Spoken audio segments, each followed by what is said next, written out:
नमस्कार साथियों, सक्षमता परीक्षा पास विशिष्ट शिक्षकों के वेतन भुगतान से संबंधित राज्य का पुनः पत्र जारी किया गया है। क्या अपडेट है कवर करेंगे। इससे पहले आपसे छोटा सा अनुरोध है, आपने आज चैनल को हमारे सब्सक्राइब करने से चूक गए हैं तो कर लीजिएगा। बिहार टीचर न्यूज अपडेट के लिए राज्य के नियोजित शिक्षक सक्षमता परीक्षा पास करके विशिष्ट शिक्षक बने हैं, उनके वेतन भुगतान को अभी निदेशक प्राथमिक शिक्षा महोदय के द्वारा पत्र जारी किया गया है और उनके द्वारा बताया गया है कि पहले ही सक्षमता परीक्षा 1 उत्तीर्ण विशिष्ट शिक्षकों के वेतन भुगतान के संबंध में आवश्यक दिशा निर्देश दिया गया है। इन शिक्षकों के ससमय वेतन प्राप्त हो, इसके लिए इन शिक्षकों के आंकड़े को HRMS पोर्टल पर प्रविष्ट करने का काम मुख्यालय स्तर से विभागीय कमांड एंड कंट्रोल सेंटर के माध्यम से किया गया है, जिसमें 99% से अधिक शिक्षकों के आंकड़े को HRMS पोर्टल पर ब्लैक अपलोड कर दिया गया है और शेष शिक्षक जिनका मोबाइल नंबर HRMS पोर्टल पूर्व से उपलब्ध है, उनको व्यक्तिगत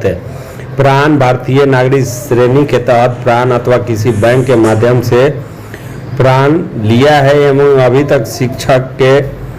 विभाग के अंतर्गत शिफ्टिंग नहीं हुआ है अथवा इस शिक्षक को सक्षमता के आवेदन में विषय में भिन्नता है कि आंकड़े को मुख्यालय रूप से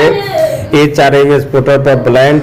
प्रविष्ट नहीं की जा सकी है। ऐसे सभी शिक्षकों की सूची जिसमें प्रविष्ट नहीं होने के कारण अंकित है को जिले को उपलब्ध कराया जा रहा है, जिसके आधार पर इन शिक्षकों के आंकड़े को त्रुटि रहित करते हुए जिला स्तर से HRMS पोर्टल पर प्रविष्ट कर ऑन बोर्डिंग कार्रवाई किया जाना आवश्यक है। गोपालगंज, कटिहार, बेगूसराय, कैमूर, नवादा इत्यादि जिले द्वारा आवश्यक कार्रवाई करते हुए HRMS पोर्टल पर ऑन बोर्डिंग कर इन शिक्षकों के वेतन भुगतान की कार्रवाई भी की जा रही है। इस संबंध में 31 मई को वीडियो कॉन्फ्रेंसिंग के माध्यम से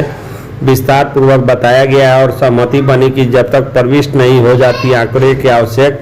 संशोधन करते हुए जिला स्तर से HRMS पोर्टल पर ऑन बोर्डिंग की कार्रवाई की जाती रहेगी और HRMS पोर्टल पर ऑन बोर्डिंग करने के पूर्व जिलों द्वारा मिलान कर दिया जाना आवश्यक होगा। संबंधित शिक्षक की टेक्निकल ज्वाइनिंग हो गई है और इस शिक्षा पोर्टल पर उनका आधार,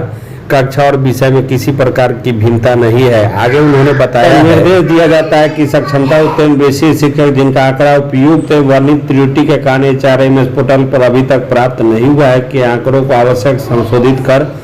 HRMS पोर्टल पर ऑन बोर्डिंग की कार्रवाई सुनिश्चित किया जाए और अविलंब वेतन भुगतान इनका किया जा सके। इस प्रकार शिक्षकों के वेतन भुगतान को लेकर राज्य के द्वारा ससमय पत्र हमेशा जारी किया जा रहा है और जिलों में इसका अनुपालन भी